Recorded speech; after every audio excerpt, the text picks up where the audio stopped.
વડોદરા શહેરને ખડોદરા નગરી તથા ભુવા નગરી તરીકે ઓળખવામાં આવે છે, ત્યારે ભુવા નગરીમાં વધુ એક ભૂવો પડ્યો હોવાનું સામે આવ્યું છે। મકરપુરા વોર્ડ નંબર 17માં સતત ભૂવા પડી રહ્યા હોવાનું સામે આવી રહ્યું છે। ભુવા નગરીમાં વધુ એક ભૂવો પડ્યો હોવાનું સામે આવ્યું છે। મકરપુરા વોર્ડ નંબર 17ના વિસ્તારમાં જ ભૂવા પડી રહ્યા છે। 15 થી 20 મિનિટના અંતરમાં 6 માસમાં 7 ભૂવા પડ્યા છે। પેટ્રોલ પંપ પાસે ભૂવો પડતા કારનું વ્હીલ ભૂવામાં ફસાયો હતો। મહિલા કાર ચાલકનો આ બાદ બચાવ થયો હતો।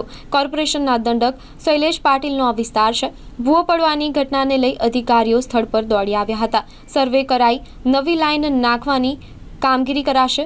રાજેશ સિમ્પી ટ્રેડિશનલ સિટી એન્જિનિયરે જણાવ્યું હતું। હજુ પણ વધુ ભૂવા પડવાની સંભાવના વ્યક્ત અધિકારીઓ કરી રહ્યા છે। સામાજિક કાર્યકર અતુલ ગામેચીએ અધિકારીઓ નિજારદાર સામે તપાસની માંગ કરી છે અને સ્થાનિક રહીશ વિજય મટુએ કોન્ટ્રાક્ટરને બ્લેક લિસ્ટ કરવાની માંગ કરી છે।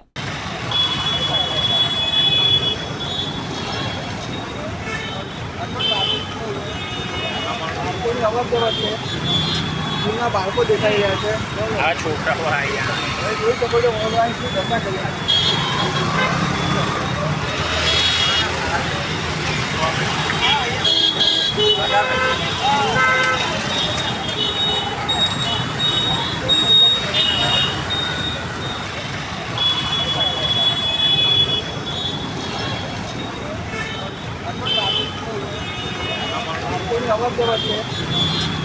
બાળકો દેખાઈ રહ્યા છે।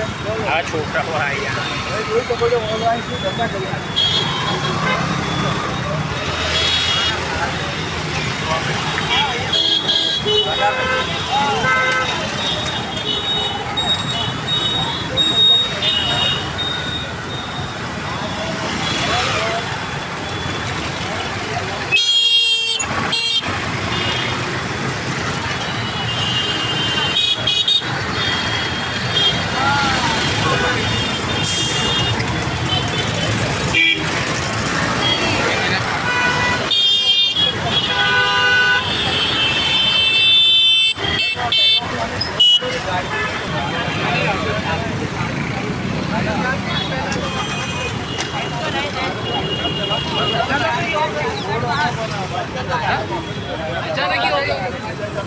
एकदम खट्टा हो गया।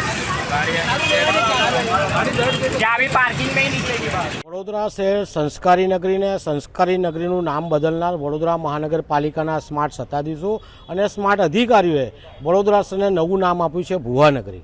હાલ વડોદરા શહેરના સુસેનથી બરોડા ડેરી આવતા રોડ પર આજે સવારે ભૂવો પડ્યો છે। આ ભૂવામાં સવારે ગાડી ખાબકતા બચી છે, મહિલા પણ બચી ગઈ છે અને આ જ રોડ પર મહિનાની અંદર 3 થી 4 ભૂવા પડ્યા છે।